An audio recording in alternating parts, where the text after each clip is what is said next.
During the Carboniferous period, some 330 million years ago, the Yorkshire Dales were covered by a shallow tropical sea, the floor of which was formed of even older Precambrian, Silurian and Ordovician grits, shales and slates. Throughout the Ice Age that ended about 10,000 years BC, snow and ice covered most of the northern hills, with only the summits above 2,000 feet remaining ice-free.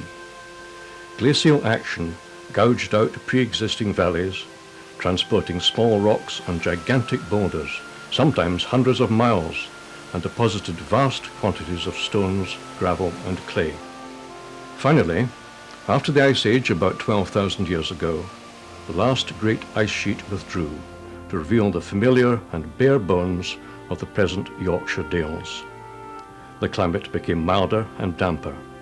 Vegetation established itself, and by 3000 BC, Stone Age settlement appears to have existed on the lower slopes and henge sites.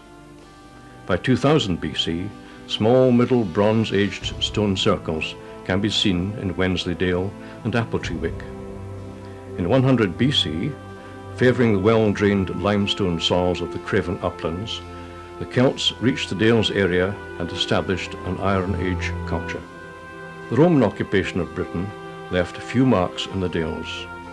Today's pattern of settlement was mainly established through continuous waves of colonisation by Danes, Angles and Norsemen between the 7th and 11th centuries, and whereas the Danish and Anglian settlers kept stock and tended to live in communities, the Norse settlers brought with them a tradition of pastoral farming. Although it is man who has changed the landscapes most of all in the Yorkshire Dales, it is still today very much a farming county. Clustered together in close proximity, or scattered along a street, are stone cottages, farms and small houses from Georgian times, medieval castles, ruined abbeys where monks trod long ago, long, low churches and many more visible images. Throughout the Dales there is so much visual harmony. Colour is abundant, greens, greys and many shades of brown. The natural expanse of rich purple heather carpeting the moorland is home and breeding ground to the blue and red grouse. But the brightest colours of all come from reflecting waters of lakes, rivers and isolated tarns.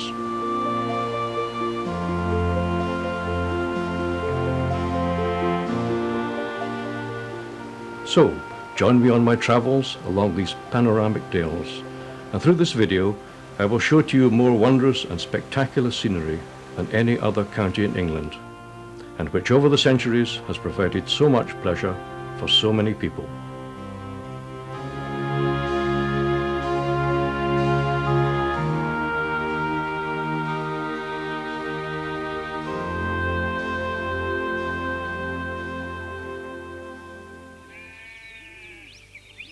I will begin my visit to the Yorkshire Dales at the attractive village of Malham, which, although popular with tourists, still manages to retain its ancient picturesque charm. Spanned by clapper bridges and a former pack horse bridge, Malham Beck, which emerges from the foot of Malham Cove, flows down the grassy valley and through the centre of the village. The sloping green forms the village nucleus, where visitors often stop for a rest and a drink at the Lister Arms Inn. Carved in the stone, a date panel of 1723 can be seen on the pub, which probably represents a refronting. A stroll around the village reveals many 18th century date stones on the limestone cottages and whitewashed houses.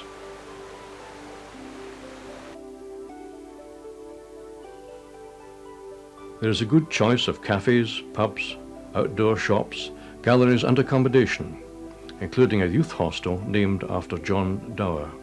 Parking space is virtually non-existent in the village and along the roads which climb either side of Malham Cove and Gordale Scar, but there is a large car park and an excellent information centre created by the National Park Authority at the southern entrance to the village.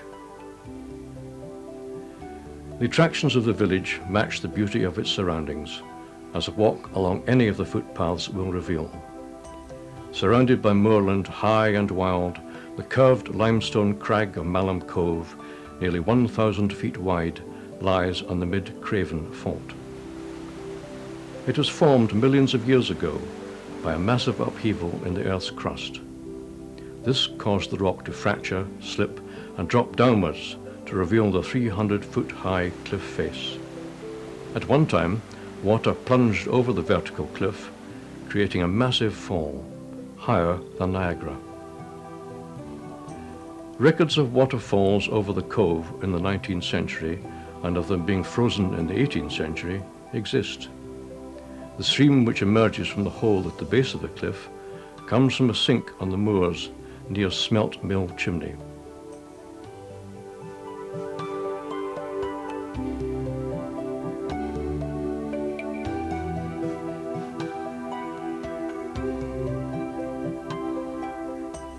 The recently surfaced path of the Pennine Way ascends on the western grassy side of the 300-foot cliff. This popular walk emerges at the summit to a place of particular geological and botanical interest. Here you will be confronted by a remarkable limestone pavement with large and small, weather-beaten flat-top rocks called clints and grikes, and deep crevices which harbour rare flora. The view from the top is sensational. Charles Kingsley's novel, The Water Babies, was inspired by the country around the cove and contains beautiful, exact descriptions of it.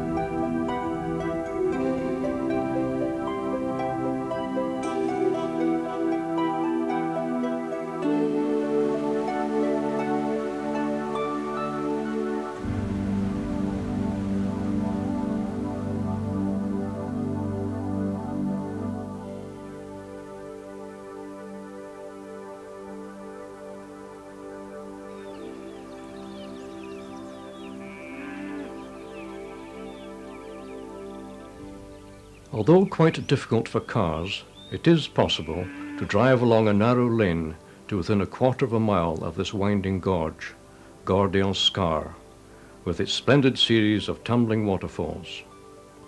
Perhaps most scenically reached by a field path by Gordale Beck and Janet's Foss, a pretty little waterfall.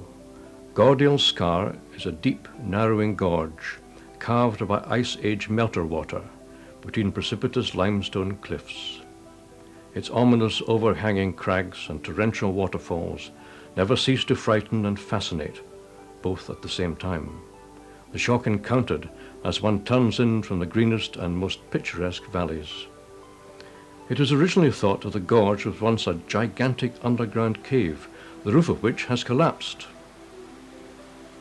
Through a natural hole in the rock face, the Gordale Beck flows downwards to create a series of waterfalls. The glassy ridge-like rock supporting the falls is tufa, a porous reconstituted stone formed by deposits of limestone.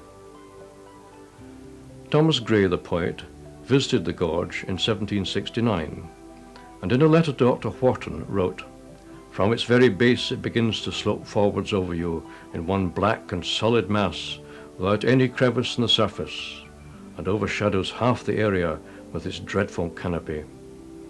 I stayed there a full quarter of an hour and thought my trouble richly paid, for the impression will last forever." Though a public path exists up the scar, it is a difficult and dangerous scramble, and erosion is now a serious problem. To Malham's west, Pikedaw Hill is another splendid viewpoint and much less frequented than the cove.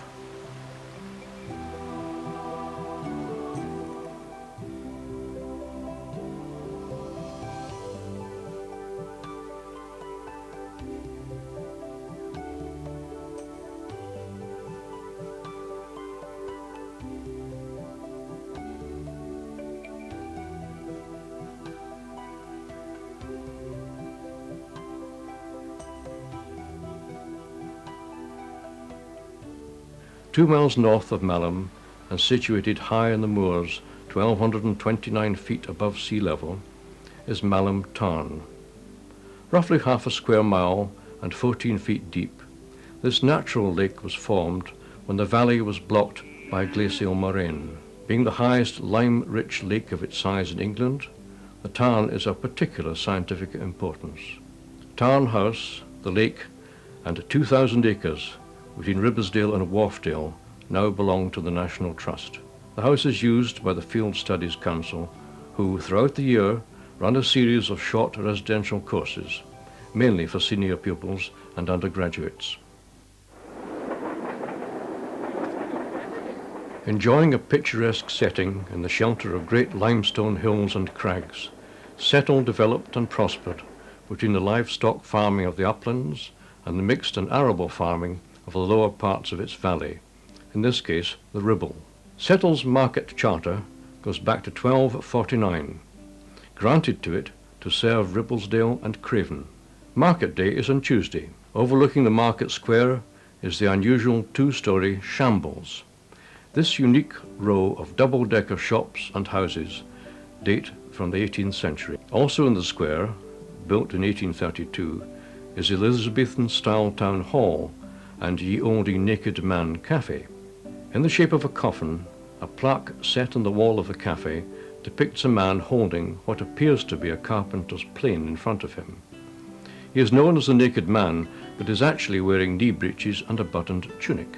Curiously enough, a mile north of Settle, on the wall at Cross Green in Langcliffe, is a carving known as the Naked Lady. Both signs are dated to the 17th century and are thought to be signs for undertakers or carpenters. By far the most outstanding large stone house in Settle, built in 1679 by Thomas Preston, is the Folly, named thus because he lacked the money to finish it. Undeniably fascinating because of its Tudor appearance and extravagant blending of architectural styles, this remarkable 17th century townhouse is completely out of Dale's character.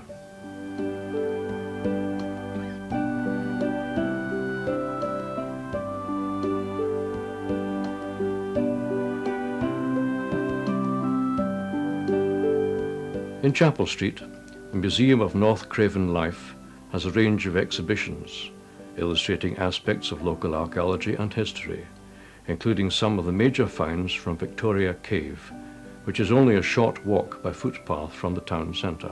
A path behind the Trustees' Savings Bank leads to Castleberg, a limestone crag above the town. The short, steep climb zigzags to a superb panoramic viewpoint of Settle and Upper Riddlesdale, and across the valley to the hills of Bowland that form the far horizon. The Settle to Carlisle Railway is considered to be one of England's most picturesque railway journeys. One of the last great mainline railways to be built in this country, it was completed for passenger travel in 1876. For the 19th century engineers, the landscape presented a tremendous challenge to their abilities, requiring 72 miles of track, 20 viaducts and 14 tunnels, all built with little else but muscle power. Constructionally the most difficult, scenically the most dramatic in England, the line follows the Ribble Valley above Settle, the long haul to Ribble Head, across the tops of Dentdale, Garsdale and Wensleydale, and down Malastang to the Vale of Eden and Carlisle. At Garsdale Head it reaches 1,100 feet, yet the ruling gradient never exceeds 1 in 100.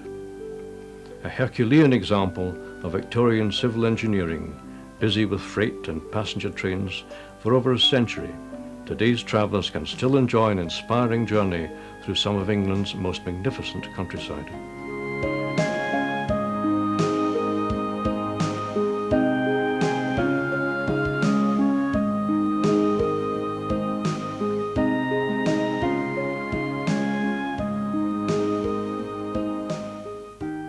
Dominating the skyline, Yorkshire's famous three peaks, Whernside, Ingleborough and Pennygent, look loftily if distantly down on Ribble Head and Ribbledale, near the great railway viaduct. Built of local limestone, the viaduct is a quarter of a mile long and contains 24 arches, the highest of which soars 105 feet above the surrounding moorland. This impressive monument carries the 72-mile Settle to Carlisle Railway across Batty Moss, through the Blee Moor Tunnel, before re-emerging into the open at the head of Dentdale. There have been many amusing stories about the severe weather at Ribblehead. Being one of the remotest and bleakest landscapes in England, this treeless, wind-swept hillscape and its remarkable system of caves, potholes and gills, deep naturally formed holes in the rocks, is wild. One story tells of a man who was blown off one side of the viaduct, through an arch and back onto the other side. Signs of Ingleton's small-scale industrial past are fading. Coal workings established it in the first place, and cotton mills and lime kilns kept it going. The most dominant feature of the village is the fine viaduct which crosses over the valley where the little rivers Wiss and Doe become the river Greta. Despite appearances from the main road, the village centre is attractive, with plenty of good shops, inns, cafes and other amenities, including a car park and tourist information centre. Although situated very much on the western fringe of the Yorkshire Dales National Park, Ingleton is very close to the two highest mountains, Whernside and Ingleborough, and it follows that because of the geology, the village has now become an important centre for walkers, climbers and caving enthusiasts.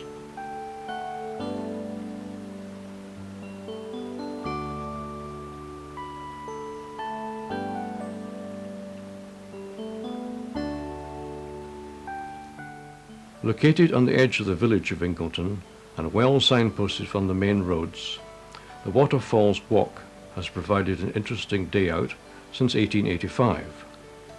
Originally the gorge and waterfalls were discovered by Joseph Carr in 1865, but it was not until 1885 that they were made accessible to the general public.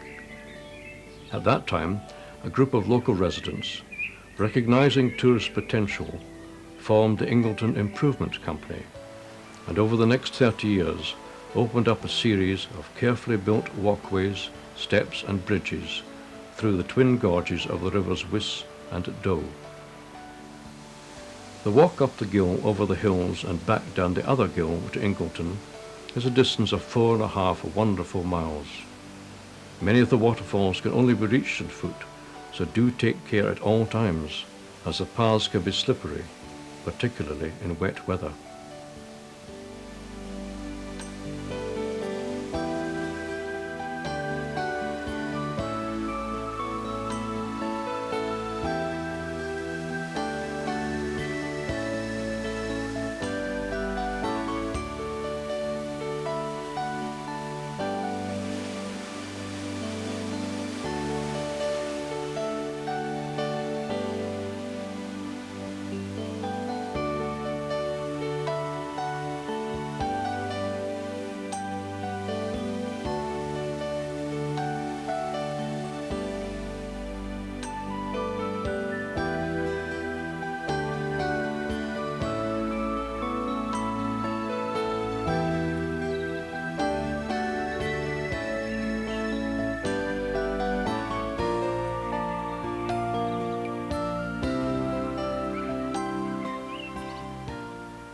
The trail is of particular importance to geologists, for it shows the ancient lower rocks of the Pennines, crosses 3 significant faults, and at Thornton Force reveals a unique example of an abnormal sudden break in between rocks of an immensely different age. At Thornton Force, this abnormality separates the upper flat layers of younger Carboniferous limestone from the bottom almost straight layers of older Ordovician slate. It is possible to stand behind the waterfall, and with a drop of 40 feet, the fall is the highest of the Ingleton Falls.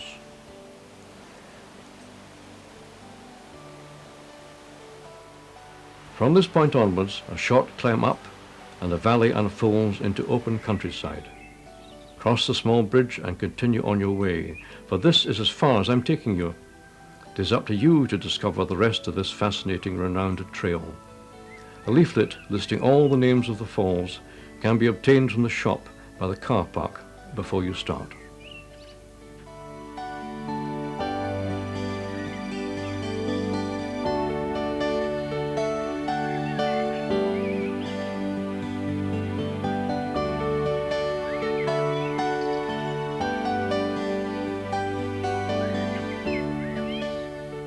1.5 miles from Ingleton, on the B6255 road, the National Park countryside around White Scar Cave has some of the finest scenery in Britain.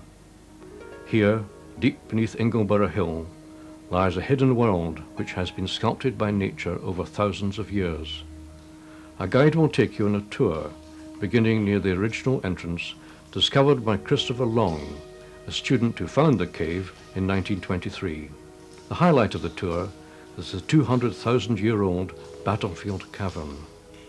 Over 330 feet long, with its roof soaring in places to 100 feet, this is one of the largest caverns in Britain. It contains thousands of delicate stalactites which hang from the roof in great clusters. Your tour of Britain's longest show cave covers 1 mile and takes about 80 minutes. Gale lies at the bottom of Fleet Moss, one of the highest and steepest passes in the Pennines. Now forming part of the parish of Hawes and almost linked to the market town, this pretty little village with its narrow cobbled alleys is the older community. Knitting survived as a cottage industry here more than anywhere else in Wensleydale. In the 18th century, a cotton mill was built, helping Gale become a centre for the knit hosiery trade, but the mill closed sometime in the 19th century. Soon after, it became a sawmill and finally a shop. The village is primarily cottages closely grouped along both sides of Dewrley Beck, whose course determined its shape and setting. A local tradition at Gale, especially for fishermen, is to look for the geese on the beck and washing on the line. Spotting both meant good luck and a full creel.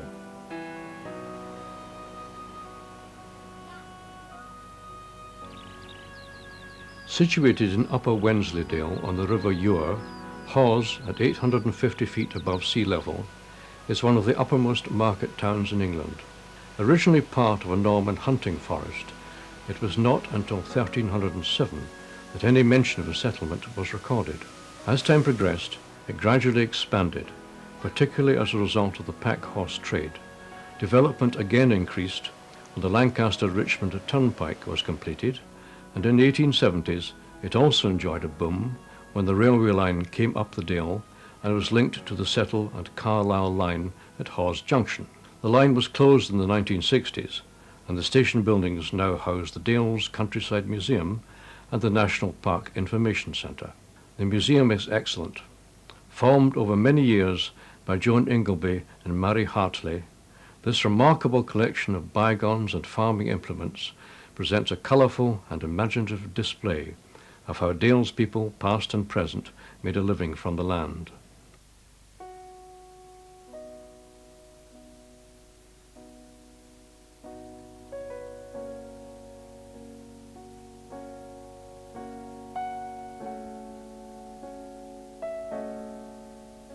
In the Time Tunnel, you can meet Norman the Knight and find out why he and others like him were once feared in the north. You may also touch a real Roman milestone inscribed for the emperors Protus and Fioran, who reigned from 276 AD.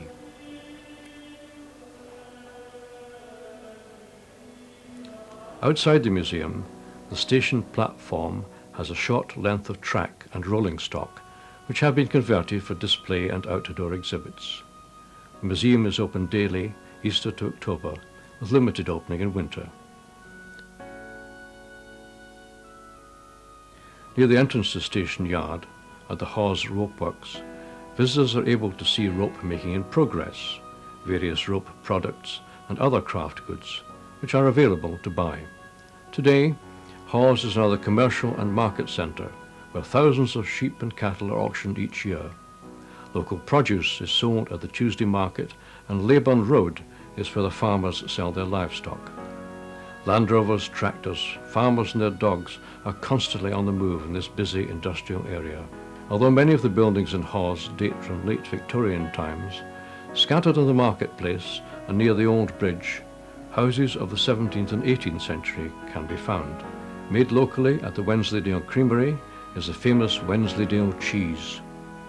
The creamery has a shop and a museum, a flourishing visitor centre, and viewing platforms into the works.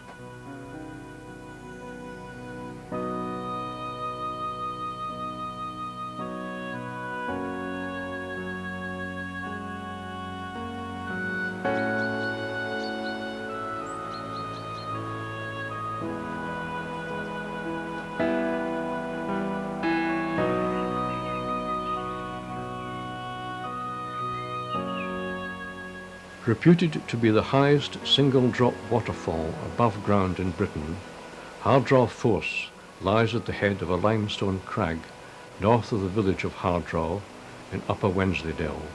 Fosdale Beck comes down the steep valley of Fosdale to plunge unbroken for over 100 feet into a pool below.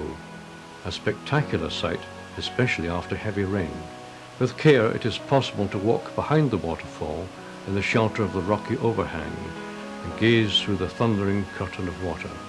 Turner painted it, and Wordsworth and his sister Dorothy visited it in December 1799. Entry is via the Green Dragon pub, small fee payable, and along a path which leads to the entrance of the gorge.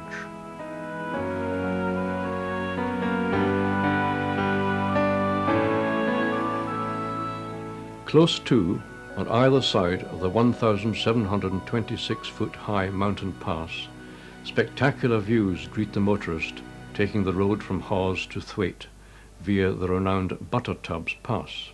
It is the justly famous link between Wensleydale and Swaledale, and one of the highest sections of road in the country.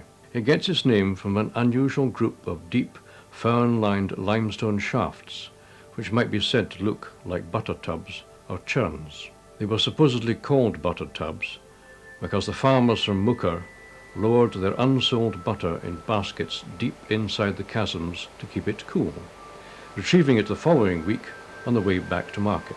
These long grooved columns have been formed over the centuries by water combined with frost, dissolving part of the limestone strata. The holes are between 60 to 100 feet in depth and should be approached with care. It is rumoured that one lady visitor asked a local shepherd how deep they were. "Very deep," he replied. "Some of them's bottomless, and some's deeper than that." Remote and isolated, they are 4.5 miles from Hawes. A small lay-by is adjacent and can be quite easily missed, so drive slowly.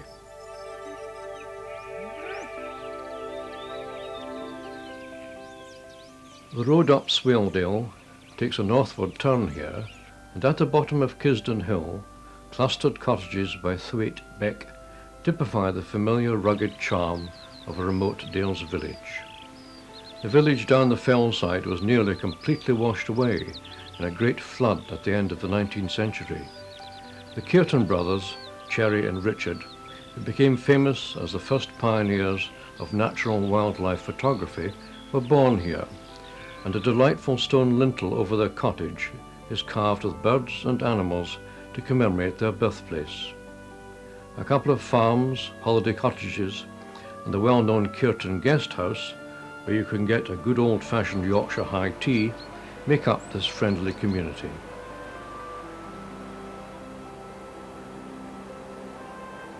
Along one of Britain's most scenic roads, 1,000 feet above sea level at the head of Swaledale, green hills embrace the tiny grey stone village of Keld. The name Keld is Old Norse for well or spring.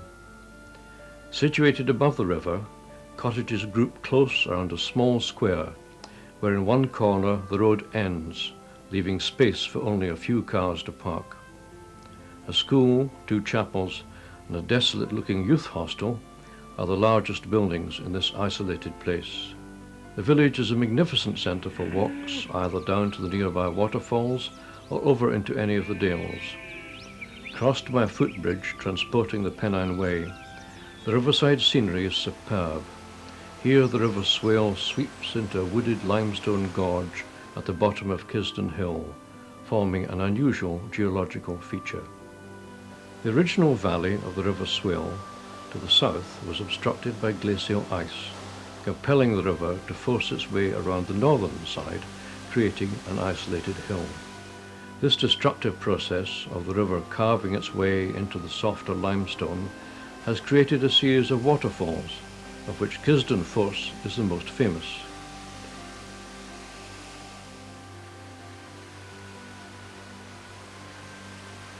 Below Cotterby Scar, Wainworth Force is one of a series of waterfalls cascading over broad ledges on the upper reaches of the River Swale, a picturesque beauty spot for the keen photographer.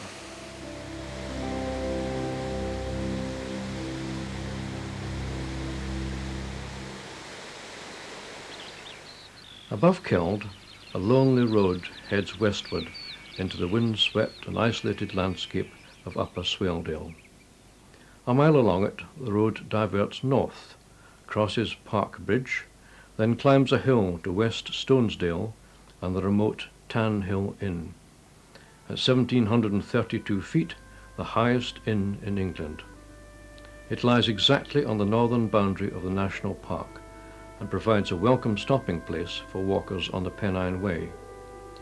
The inn was often used by Scottish travellers on their journeys.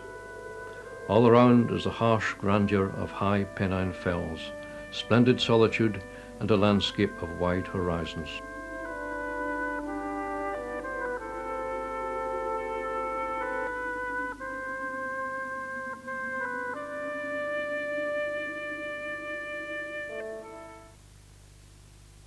Kisdon, an isolated hill, dominates the head of Swaledale and is bordered by a trio of villages, Mooker being the largest of these three delightful villages. Pronounced Mooker, Mooker and Thwaite are derived from Old Norse words, meaning a small cultivated field and a woodland clearing, respectively. Below the green at the southern end of Kisdon, the little village comprises of a 16th century church, much altered through the centuries, a chapel and institute, a popular pub, grey stone cottages seated one on top of another, and shops, some of which sell local hand-knitted garments. From 1750 to 1850, the most important industry in Swaledale was lead mining. But when dwindling supplies of ore and cheap imports forced closure of the mines, severe economic hardship took place. This resulted in many people migrating to Canada and the United States. The villages have depended on sheep for their prosperity since early times. Appropriately, the present motif used by the Dales National Park is the head of the black-faced Swaledale tup or ram. The breed is carefully protected by farmers and breeders alike, and each September the animals are judged at the annual Mooker Show, thus keeping alive a necessary source of British sheep traditions and Dales agriculture in a unique landscape heritage. Beautifully situated at the bottom of sheltering hills, Gunnerside, named after the 10th century Anglo-Viking chieftain Gunnar, is the largest village in the Dale. Best seen from above the bridge, or even better from the road to Crackpot, the village nestles comfortably between lush green meadows, scattered with hay barns, patterned walls, and the river Swale. Behind the village, Gunnerside Gill carves its spectacular gorge between steep-sided fells. The powerful energy of the streams was used in the early days of lead mining. A moorland beck would be dammed and the water suddenly released to allow its cleansing force to uncover mineral-bearing rock or galena. The process was called hushing, and great scars or hushes are still visible in the Swaledale landscape, together with more extensive remains of later deep mining activity, such as great spile tips, crushing mills, powder houses, storage bays, and a peat house at nearby Grinton. Although of no significant architectural merit, many of the farmhouses at Gunnerside are fascinating examples of the double economy of Swaledale during the 17th and 18th centuries. The farmers who work in the local mines in the winter months and look after their farm during the summer. The lead that was yielded from these cold, dark mines in the hills enabled the village to prosper, but only up to the close of the 19th century, when the industry ended and the village declined. Since then, it has become increasingly popular with visitors and holidaymakers, encouraged by the austere, if sometimes melancholy scenery that exudes the spirit of Swaledale. Surrounded by the Pennine Range and the lower slopes of Calver, the village of Reeth occupies a commanding position uniting two valleys, close to the confluence of the rivers Swale and Arkle Beck. This opening locality led to the granting of a market charter in 1695, and in the 2 centuries which followed, it became an important centre of industry and farming when lead mining and hand knitting thrived. Since then, the population has gradually fallen to just a few hundred. Wreath show in September and the autumn sheep sales are the main annual events. High Row, the western border of what is perhaps the best green in this part of Yorkshire, is lined with three-storey houses, shops and inns, all testifying to this former 18th century prosperity at the height of the lead mining boom. Today, Wreath serves the holidaymakers who throughout the summer months gather round the sloping green to enjoy a cool drink and the superb scenery. At the lower end of the village, a former Methodist schoolroom is the home of the Swaledale Folk Museum, whose outstanding exhibits illustrate many aspects of Swaledale history, especially hill farming, lead mining and Methodism in the Dale. Beyond the village, walkers and motorists have many scenic road, field and riverside routes to choose from.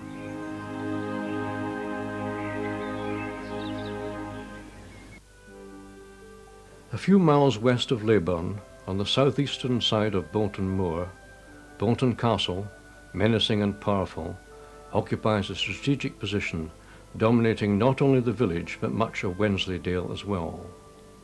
Erected by Lord Richard Scrope, Chancellor of England in 1379, this splendid medieval fortress is among the country's most important 14th century secular architecture, because, although well fortified, it was more comfortable and refined than earlier castles. The castle was designed in the shape of a quadrangle, with 5-storey towers projecting nearly 100 feet high at each corner. Protected by a guardhouse, there was only one entry into the courtyard, and that was through a vaulted passage with a portcullis at each end. Inside the courtyard, every door that led into the buildings also had its own portcullis. Except for some of the decorative arches over the windows and doors built from expensive freestone, the buildings themselves are constructed of local stone. The original gatehouse entrance was in the eastern wall, but visitors now enter by way of an outside flight of stairs on the west.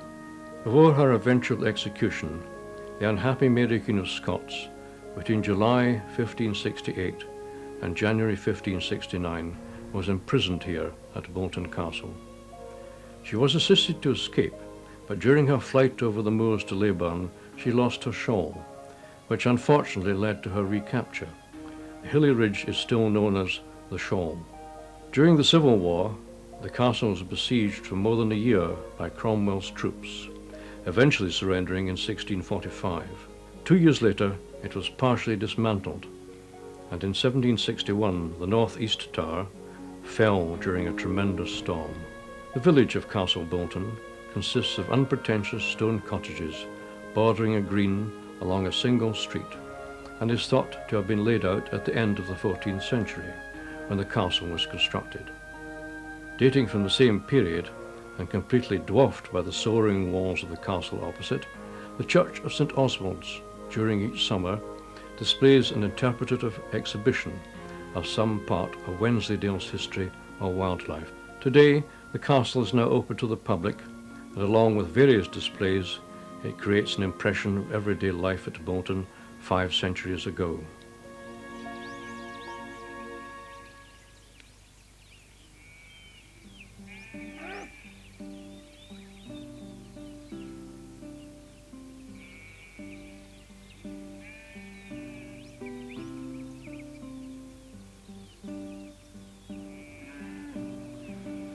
Four miles from Askrigg, and of no particular distinction, Aysgarth village in Upper Wensleydale lies on the southern banks of the River Eure and is in 2 parts.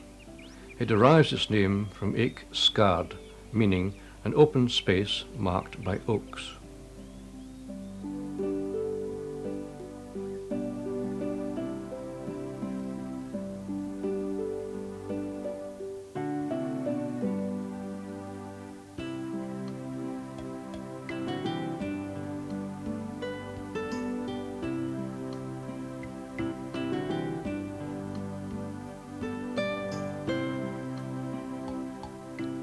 Not far from the village, overlooking the bridge, is Aysgarth Parish Church, St Andrews. Except for the west tower, which is medieval in its lower stages, the church is mainly a rebuilding of the 19th century, its large acre churchyard indicating an earlier importance as the principal church for the whole of Upper Wensleydale. Inside the church, 2 exquisitely carved screens and a reading desk are reputedly believed to have come from Jervaux Abbey during the dissolution of the monasteries. Below the church, a short, steep road descends to the river and Yore Mill. Originally built as a corn mill between 1784 and 1785, it has changed hands many times throughout its history. Destroyed by fire during the 19th century and rebuilt immediately to twice its former size, it subsequently has had a variety of uses. Today, amidst attractive gift shops, it is home to the Yorkshire Coach and Carriage Museum, showing an outstanding collection of horse-drawn carriages from the everyday to the profuse. Undoubtedly, the most popular attraction of Aysgarth are the spectacular falls, where the foaming waters of the River Yure cascade over limestone ledges, overhung with trees and bushes, in a system extending for over a mile. The upper falls, easily seen from the 16th century single arch bridge, are enthralling. To view the 2 most dramatic, middle and lower falls, where violets and primroses thrive in season, it is necessary to follow well signposted woodland footpaths through the wood. Although very muddy in wet weather, improvements to the paths now make it possible for visitors in wheelchairs to appreciate the middle falls, especially after a recent downpour when the falls are at their best.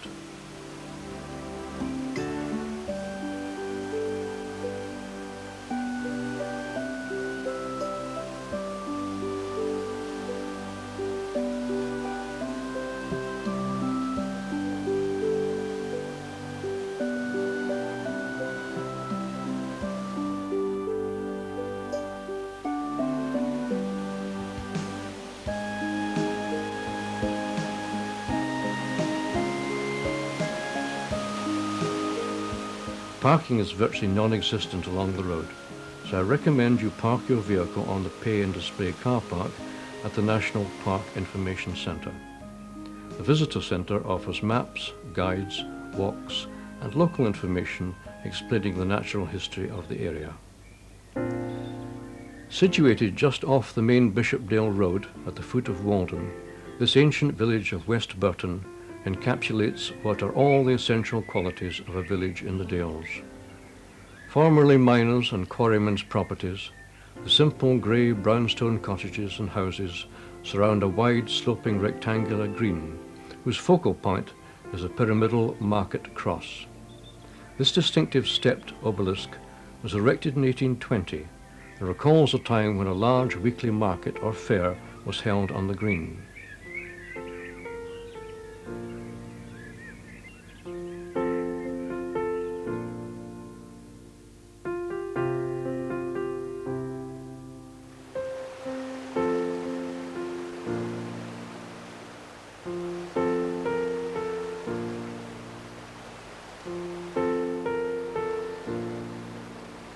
At the lower end of the village, in the narrow limestone gorge, there is a series of attractive waterfalls fed by Walden Beck. Probably best viewed, the little old Packhorse Bridge, Thornton Force waterfall cascades over the rocks and under the bridge to enter the Bishopdale Beck.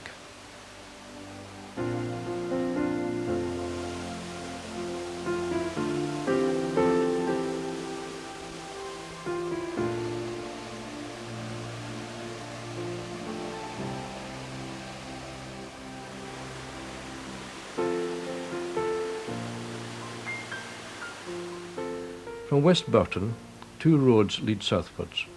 One ends at Walden, the other at Kentucky and Walden Head. There is no road out of the deeply cut valley, which at its end is dominated by the 2,300-foot high mountain of Buckton Pike. Midway between Aysgarth and Hawes, on the north side of the River Yure, the grey stone village of Askrigg lies in the sheltered fells of Ellickin Scar and Askrigg Common.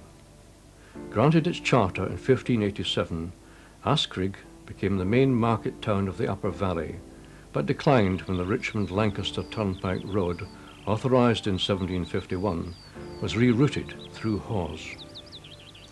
Bordering the main street, in almost continuous rows, many of the present elegant stone houses date from the 18th and 19th centuries. Where the street widens, an ancient bull-baiting ring is still set in the square next to the stepped market cross and cylindrical stone pump. Behind the cobbled marketplace, the parish church of St Oswald's is one of the finest in Wensleydale and dates from the early 13th century. The village has featured in James Herriot's All Creatures Great and Small, the popular long-running BBC television series written by Yorkshire vet James White. Viewers will recognise Cringley House as the vet's home Swaledale House, and also the King's Arms pub, which became the Drover's Arms. North of the church is a row of 17th century houses, with a lane leading to the woods and waterfalls of Whitfield Gill and Mill Gill, falling some 70 feet. Twisting through miles of wild moorland with panoramic views, the mountain road climbs high past Oxnop Scar and into Swaledale, whilst west of the village the road continues up Wensleydale to Bainbridge and Hawes.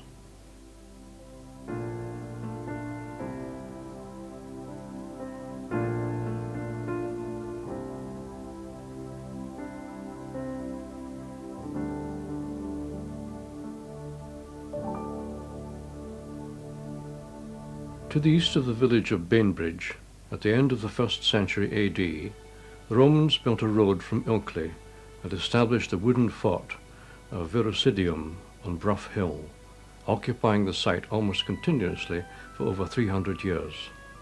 The site is on private land and top of a drumlin, one of the many little round-topped hillocks left by glacial action in this part of the Dale. The village, founded in the mid-12th century, is set around the edge of a large rectangular green, complete with old wooden stocks, millstones and grazing sheep. During Norman times, Bainbridge was an administrative centre in the Royal Hunting Forest of Wensley. Although the forest has disappeared, the old custom of blowing the mighty hunting horn between Holyrood, September 29th, and Pancake Tuesday at Shrovetide to guide travellers off the fells continues to this day. The horn hangs in the hallway of the Rose and Crown Inn.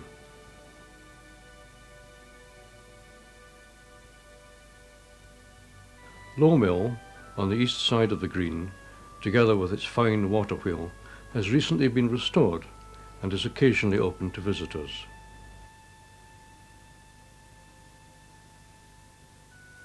The Bain, England's shortest named river, brings the waters of Lake Semerwater down a steep 2-mile course, entering Bainbridge over a fine cascade of waterfalls, flowing down the edge of the village into the River Ure. Held back by a glacial moraine, Semerwater, situated on the southern side of Wensleydale, 2 miles from Bainbridge, lies in a deep hollow, some 800 feet above sea level, and is the largest natural lake in Yorkshire. According to local legend, the lake was flooded when villagers refused to help an angel disguised as an aged traveller. As retribution, the ancient village was flooded in a terrible storm. Today, church bells can still supposedly be heard under the lake waters. A honeypot for summer crowds, the lake is ideal for fishing, yachting, windsurfers, and its shores are popular for picnics.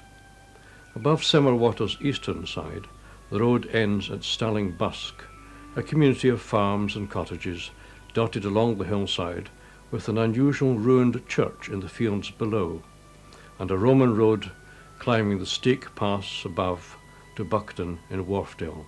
The valley of Raydale at the top of Semerwater is enclosed by high, lonely fells, whose lower sides have now been covered with conifer plantations. Above Buckton, the upper valley of the Wharf is known as Langstrathdale. Founded in Norman times, Langstrathdale Chase was officially designated forest, which became the hunting preserve of the Norman nobility with horrendous punishments for anyone caught poaching. From these Nordic times, many centuries ago, Norse sheep farms became gatekeepers' cottages, and these still survive today as the farming hamlet communities in the valley. Cray, Hubberholm, Racegill, Yokenthwaite, Deepdale, Beckermans, Outershaw, and last and most remote, Cam Houses, where the Pennine Way and the Dales Way meet. Following its course and always close to the road, a sparkling little mountain stream tumbles over limestone rocks and ledges, where it forms weirs and small dark pools which glisten in the brilliant sunshine. Hidden behind a wall across the river is a Bronze Age stone circle with 20 stones. At Beckermans, the road divides west to High Greenfield and north to Outershaw and Fleet Moss, the highest road in North Yorkshire, before descending into Wensleydale at Hawes.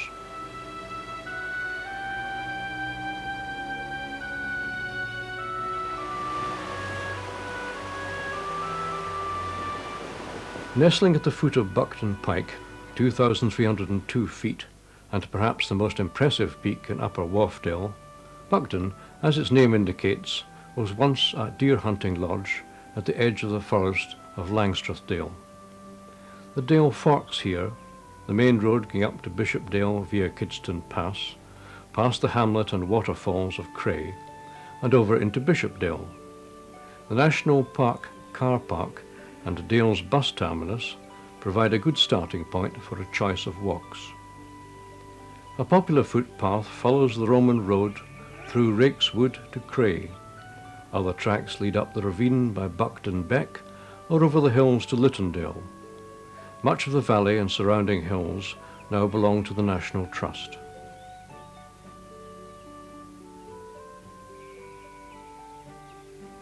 Situated against a backcloth of steep wooded slopes and bare fells, the ancient hamlet of Hubberholm is thought to derive its name from Hubba, a 9th century Viking chieftain.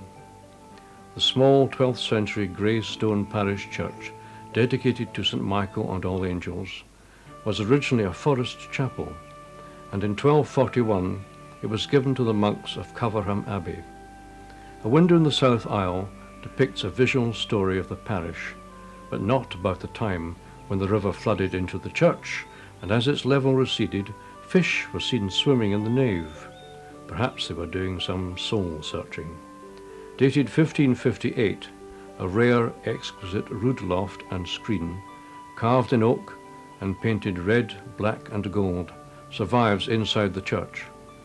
It is one of only 2 in Yorkshire. Across the bridge, on the opposite bank of the river by the roadside, the George Inn was originally the vicarage and remained at church property even as an inn until 1965. It is here that the centuries-old Hubberholm Parliament meets each year to auction the letting of the Poor Pasture, a 16-acre field behind the inn. The proceeds go to help the old people of the parish.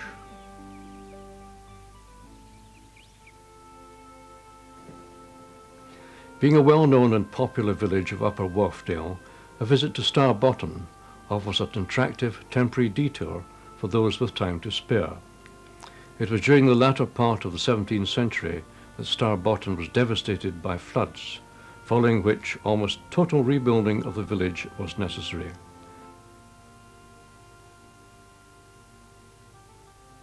Many of the stone-built cottages and houses of this period, some with dates above their doors, remain today. A quiet, leisurely stroll along narrow country lanes will reveal one inn, the Fox and Hounds, and pretty cottage gardens with bright, colourful flowers, softening the somewhat severe beauty of this part of the Dale. There are pleasant and easy circular walks which can be started from Starbotton to either Kettlewell or Buckton, and are well worth the effort. Once belonging to the monks of Coverham, Kettlewell is a delightful ancient village. It used to stand on the edge of the forests of Langstrathdale and Littondale, and in consequence a market was established in the 13th century and the village became a thriving community. Although it had declined at the beginning of the 17th century, in the late 18th and early 19th century textiles and lead mining revitalised village prosperity, and Kettlewell's appearance today draws much from the past 200 years. The B6160 main road coming up Wharfdale crosses the wharf by a splendid stone bridge. Immediately beyond this, a spacious riverside car park on the left, and often full with cars, testifies to Kettlewell's popularity with visitors. A walk around the village through quiet lanes and turnings, numerous 17th and 18th century grey stone cottages, guest houses and holiday cottages can be seen.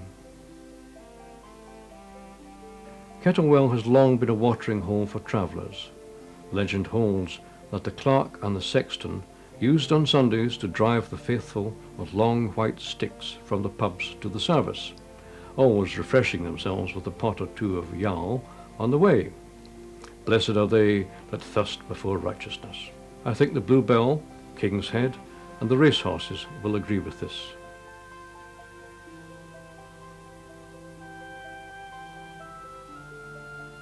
Apart from its beautiful setting, Kettlewell is an excellent starting point for numerous good walks, such as the riverside path up Dale to the smaller villages of Starbottom and Buckton, or fell walks to Great Whernside, Cam Head and Buckton Pike. Of Littondale's 4 settlements, Arncliffe, said to mean the Eagle's Rock, though there is some dispute, is the largest and the only village on the south side of the valley. Arncliffe is beautifully situated on a well-drained delta of gravel above the floodplain of the river Scurfair, and is an outstanding example of how a former defensive settlement looked. The cottages, houses, farms and barns all face inwards around a spacious village green, where animals could easily be collected and where they and the community were better protected against unwelcome visitors. One barn, with a porched entrance and a date stone, is a good example of the local style architecture. The pub, named the Falcon, was formerly kept by Marmaduke Miller, the noted watercolourist. North of the village, the bridge over the river Scurfair and the old 12th century church of St Oswald behind make a delightful picture for a keen photographer or artist. Across the bridge, past Bridge End, you will come across a charming, graceful 17th century house, where Charles Kingsley, author of The Water Babies, visited during an angling walking holiday. This part of the Dale, being of particular interest for anglers, botanists and geologists, is also an excellent starting point of several breathtaking walks, as well as an exhilarating drive across the fells to Malham. Charles Kingsley named it Vendale. Wordsworth called it Ammerdale, and ITV chose it originally for their television series Emmerdale. However, the map correctly identifies it as being Littondale. Littondale, sheltered by the steep limestone scars of the surrounding fells, is a valley of exquisite unspoiled beauty, with picturesque farming hamlets such as Hawkswick, Arncliffe, Lytton and Halton Gill, spread along the valley floor about 2.5 miles apart. Known as Craven Country, this is where settlers since Iron Age times have found the Dale and its level green fields and upland pastures a favourable site to live. During Norman times, the valley was a hunting forest, and in medieval times until the dissolution of the monasteries, a sheep-rearing estate of Fountains Abbey. Today, centuries later, the pattern of farming has changed very little, with sheep on the hillside and cattle in the riverside meadows, both forming a distinctive feature throughout the Dale. Most of Littondale's superb barns, many with covered porches and double doors, date from the time when corn was grown here and carts brought under cover for unloading. Excellent examples of these buildings, along with limestone cottages and houses, can be seen in all the small Littondale villages. Riverside paths between the villages provide a leisurely way of exploring the area, and spectacular mountain roads out of the valley provide panoramic views across the spacious uplands of the Craven limestone. Wharfdale's most outstanding attraction is Kilnsey Crag, an enormous rock of great scar limestone that towers 170 feet above the village of Kilnsey and the road. It is often climbed by rock climbers, and because of its remarkable 40-foot overhang at the top, is considered to be one of the most challenging, difficult climbs in the Dales. The overhang was created during the latter stages of the Ice Age, when the recessed base of the cliff was worn away by the grinding action of the Wharfdale Glacier. Kilnsea itself takes its name from the lime kilns, which were once a common feature of this part of the Dale, and whose circular remains may still be found dotted around the hillsides. Nearby, Kilnsea Trout Farm has been developed as a visitor centre, welcoming visitors to feed and to buy the fish and to game. There are specially designed trout fishing lakes and a trout feeding pond. The museum displays aquariums with a fine variety of British freshwater fish and audio-visual presentations that illustrate many aspects of wildlife in the Dales. Kilnsea Show, first held in 1897, is one of Wharfdale's most popular and celebrated annual events, which takes place on the Tuesday after every August bank holiday. The ancient village of Linton in Craven is situated just off the B6160 on the south side of Wharfdale, opposite Grassington. Tall trees and grassy banks are the setting for this outstanding picturesque village. The babbling brook, Linton Beck, which divides the village, can be crossed in a number of ways. Clapper Bridge, a 14th century pack horse bridge, a modern road bridge, stepping stones and fords. One side of the green is dominated by the classical form of Fountain's Hospital Almshouses, founded and endowed by Richard Fountain in 1721 for poor women. Fountain was a timber merchant for the architect Sir John Vanbrugh, who may have designed this remarkable structure, although the facade is in fact deceptive, for the building behind is not extensive. Fountain's name is also commemorated in the tiny pub standing amidst the trees. At the other end of the green, Linton Hall is an excellent house that dates basically from the 17th century, but has later additions. It has a handsome Dutch gabled porch and tall sash windows. Nearby is White Abbey, a typical 17th century yeoman's house. The old rectory is now the youth hostel, and Beckside, in a fold off the east side of the green, is long and low with a decorated lintel and a date stone of 1642.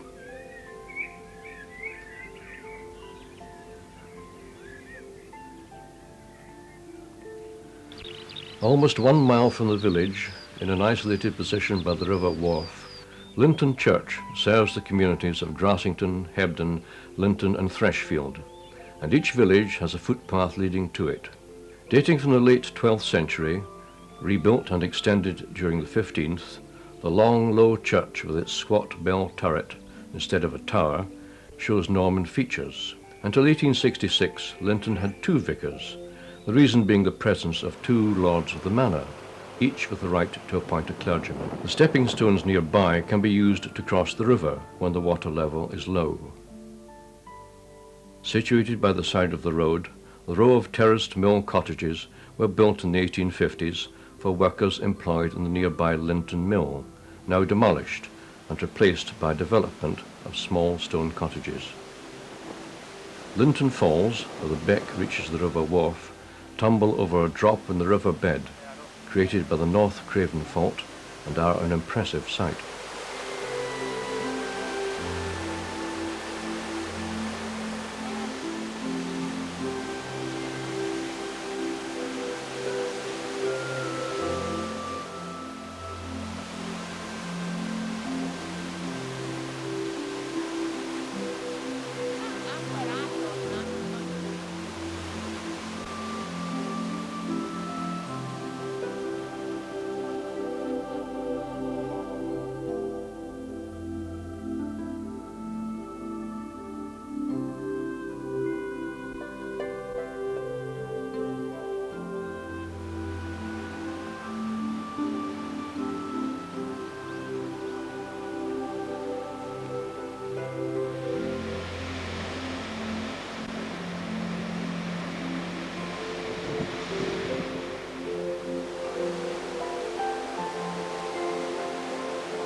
Grassington is the capital of Upper Wharfdale and is, indisputably, one of the most appealing villages in the Yorkshire Dales. Although traces of Bronze and Iron Age settlements at Lee Green suggest an early favourable site, the village itself has an Anglian origin, which dates back to the 8th century, at a time when dense forest covered the valley. Historically, two important medieval green ways crossed in Grassington, and in 1282 it was granted a royal charter for a weekly market and annual fair. Under James I, around 1605, lead ore extracted from the surrounding hills brought some prosperity to the village.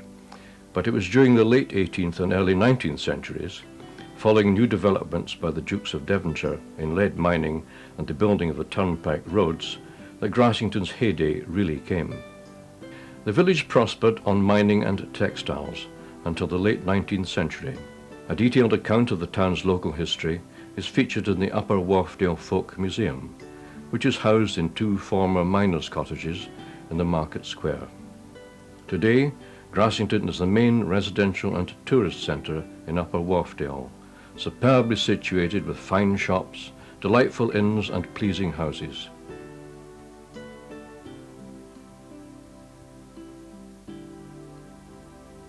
Even the public car park is attractive, with picnic tables on grassy areas and a modern tourist information centre. The intriguing folds that run off the paved cobblestone marketplace and main street were created when new houses were built on the gardens of the old. Nesting within these passageways are harmonious 17th and 18th century grey limestone houses and cottages, some 2 and 3 stories, and all reassuringly solid. At the top of the narrow street is the Town Hall and Devonshire Institute, built in 1855, while Grassington Hall, a private residence, dates in part from the 13th century and shows some fine architecture. If you wish to escape the crowds, fishing and walking are two popular diversions, and a short stroll down to the river, where a 4-arched stone bridge, placed there in 1603 and widened in the 18th century, is a relaxing place to start.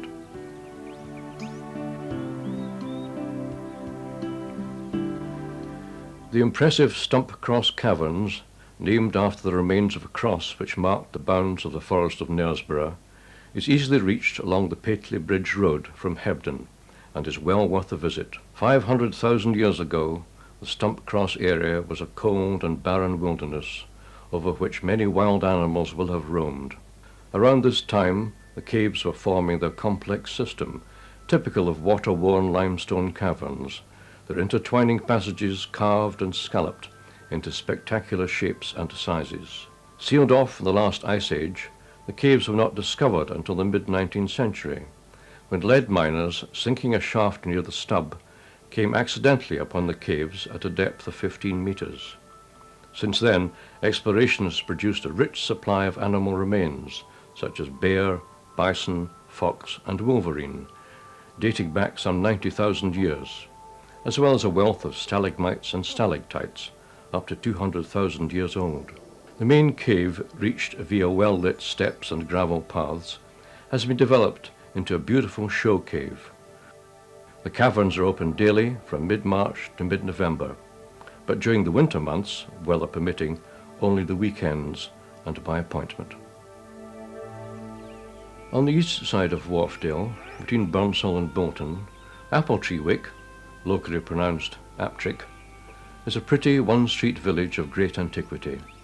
The Roman road from Ilkley to Bainbridge passed this way, and 3rd century artefacts have been found in the area. Throughout its history, this part of Wharfdale has seen numerous infinite lawsuits and bloody disputes amongst the quarrelsome landowners, mainly on account of hunting rights. The village prospered when Bolton Priory in 1300 acquired its manor, sheep ranges, and precious lead mines. Charters for markets and a fair were granted, and the onion fair, as it is known, remained important until the coming of the railways in the 19th century.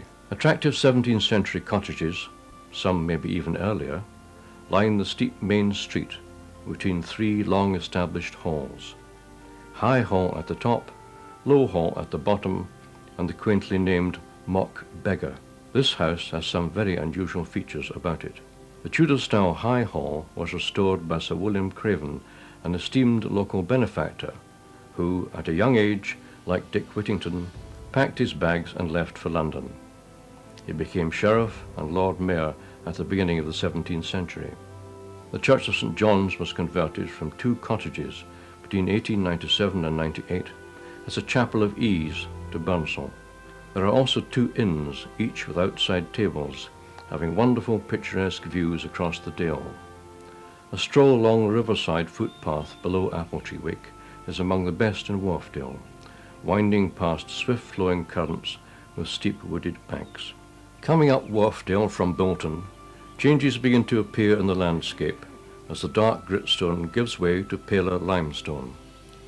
This difference is perhaps most obvious in the dry stone walls, which in mid-Wharfdale are typically dark grey, but in upper Wharfdale become light grey, even white sometimes in strong sunlight. The setting is magnificent as your first glimpse of Burnsall comes into view. The village lies in the valley below heather-covered moorlands and lush green meadows, scattered with trees and sheep, and at the side of the River Wharfe, which is crossed by a 5-arched bridge. Descending the hill, the road enters the village near a riverside car park and green, which is the centre for Wharfdale excursions and the starting point for Britain's oldest fell race. The games are held annually in August, and each year crowds of people arrive to watch the amateurs compete in the many events. Burnsall enjoys an almost perfect riverside position, and the Red Lion Inn, situated near the ancient stone bridge, is a delightful place to stop for a drink and look at the scenery.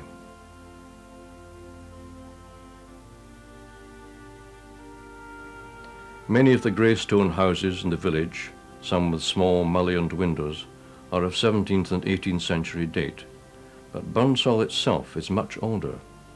The comely old church of St. Wilfrid's at the top of the street is almost entirely perpendicular and is approached through a pretty 17th century lich gate with the revolving turnstile entrance. Inside the church, Anglo-Saxon relics, among them the font, crudely carved with birds and beasts, and a lovely sculptured alabaster panel showing the adoration of the Magi, reach back beyond the 8th century. Just below the church, the building which resembles a small manor house is now the village primary school, although it was originally founded as a grammar school by Sir William Craven, who at his own expense also repaired the church and rebuilt the sturdy Burnsall Bridge. For those of you who enjoy walking, Burnsall provides many splendid footpaths, which you can walk along quite easily. One of the most delightful of these walks, and which is part of the Dales Way long-distance footpaths, is going upstream by the side of the River Wharfe towards Hebden. The route slips briefly into a little wooded area of mature trees, largely sycamore and beech, then crosses over the river on a pedestrian suspension bridge. The bank on this side is lined with an impressive row of horse chestnut trees, whose leaves are bathed in autumn sunlight.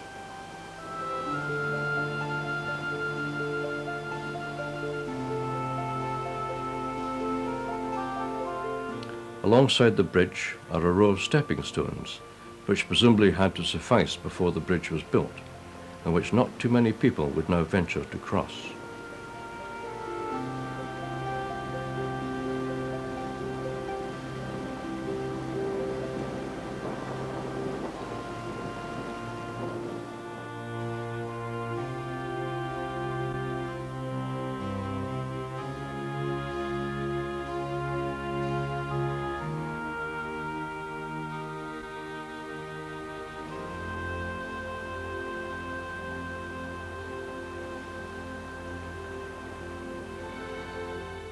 Three miles upstream from Bolton Abbey, amidst glorious surroundings, you'll find the ruins of a great medieval hunting lodge. Bolton Tower, as it is known, is an impressive 3-storey house that was built and lived in by Lord Henry Clifford.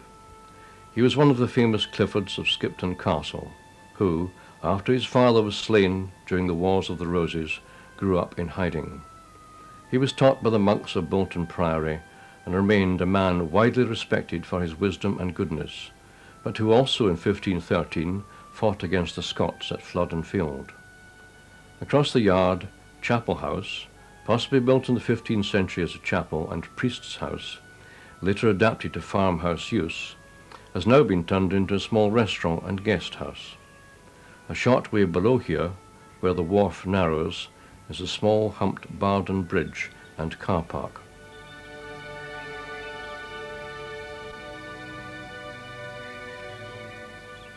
A short way up the valley from Bolton Priory, a series of well-marked trails will take you to another great attraction of Wharfdale, the terrifying Strid. The name Strid is derived from stride, or possibly strath, meaning a tumultuous force of water, and it is here in the woods where the ferocious waters of the River Wharfe surge swiftly through a millstone grit ravine that is only a few feet wide. Although it is merely a few feet wide at its narrowest, this sinister and deceptive chasm, whose varying and treacherous depth in places can exceed 30 feet, has only recently been partially explored. It is the apparent width of the space between the rocks above the torrent that has tempted so many people through the centuries to try jumping over the gap, and in attempting the leap across, many have lost their lives. The Strid Woods, covering over 130 acres, are privately owned by the Chatsworth Estate, a trust set up by the Duke of Devonshire. A nature trail and accompanying leaflet explaining the different aspects of the wildlife in the area can be obtained from the gift shops in the various car parks. Known erroneously, but by long usage, the ancient village of Bolton Abbey, owned by the trustees of the Chatsworth Estate, gets its name from the lovely 12th century monastic ruins of Bolton Priory. Although no charge is made to see the priory, you will have to pay to use the large estate car park. This I most definitely recommend you do, as there is nowhere else to park, and of course it helps to keep the small chocolate box village uncluttered. Starting from the car park, going into the village, an easy walk leads through the hole in the wall and down the steps towards the river. The setting is superb and very easy to appreciate why famous early English artists like Girton, Turner and Cotman have been attracted and inspired to paint this hauntingly beautiful site. Bordered with hills and moors, woodlands and riverside meadows, the ruins stand upon a gentle sloping grassy bank, enclosed in a sweeping curve of the river, which is overshadowed with steep dark rocks.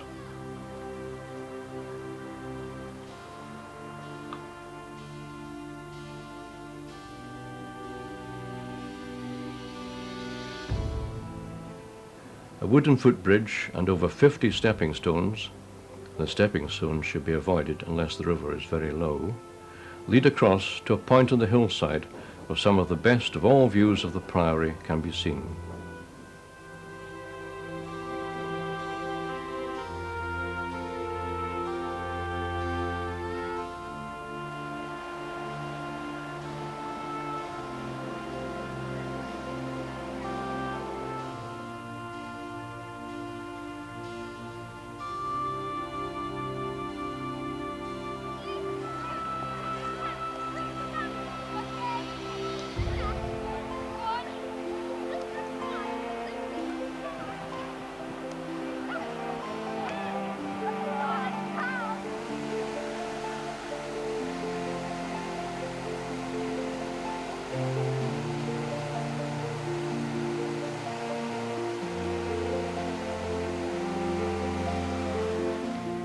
The Augustinian house was originally founded by a group of canons in 1120 at Emsey, which is not far from Skipton.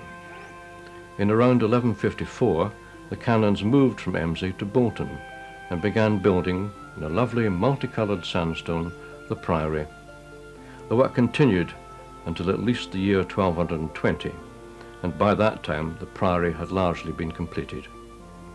Increased prosperity from the farming, wool sales and mining led to further improvements and additions, despite the hostile invasions from the Scots in the 14th century. Construction of Prior John Moon's Great West Tower was started in 1520, stopped and never finished as a result of the dissolution. Now, however, after a few years' recent work, for the first time in hundreds of years, The tower has glazed windows and a new roof with laminated timbers.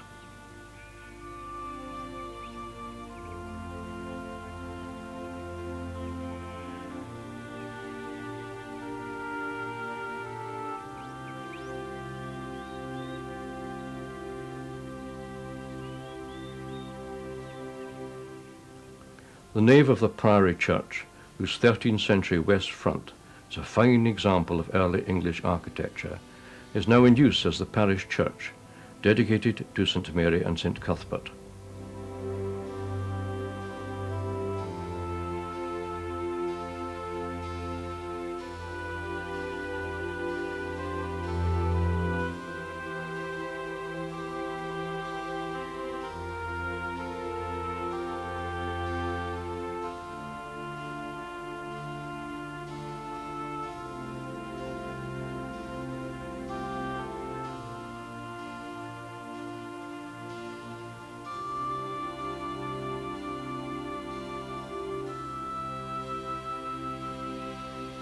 To the west of the Priory, Bolton Hall incorporates the 14th century gatehouse, and when in Yorkshire is the residence of the Duke and Duchess of Devonshire. The rectory, endowed by the scientist Robert Boyle, of Boyle's law fame, was once a grammar school until the late 19th century. Nearby, the archway over the road was an 18th century aqueduct, which carried water to a corn mill.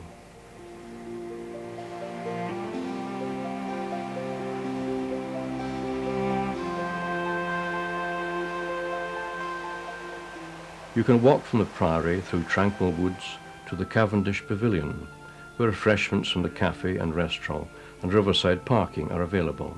Or, if you prefer, the pavilion can be approached along the road, which begins near a large and splendid memorial to a duke who was assassinated in Ireland.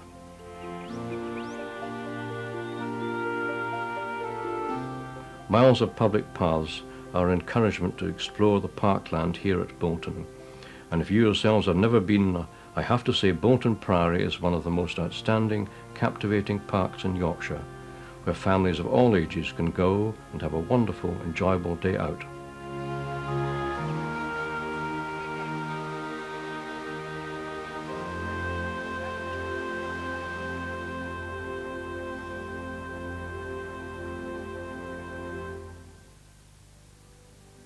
Situated approximately 1.5 miles away from the ruins of the 12th century priory is the award-winning Bolton Priory Station.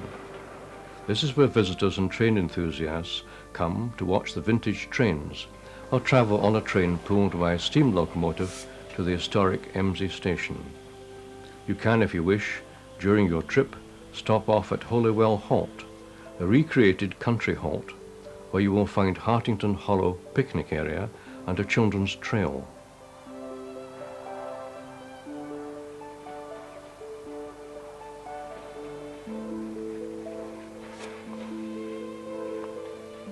The site of the station also boasts of being the home to a number of rare plants and flowers, such as the bee orchid, and lies adjacent to a newly created wetland area developed with greatly appreciated financial assistance from Your Venture.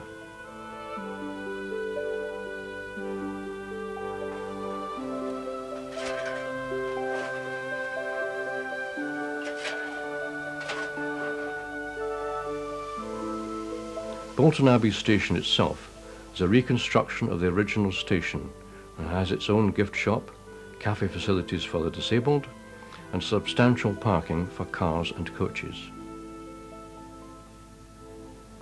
I will leave in the train for Emsey now, but I hope you will meet me at Skipton, where we can continue our journeys around Yorkshire soon.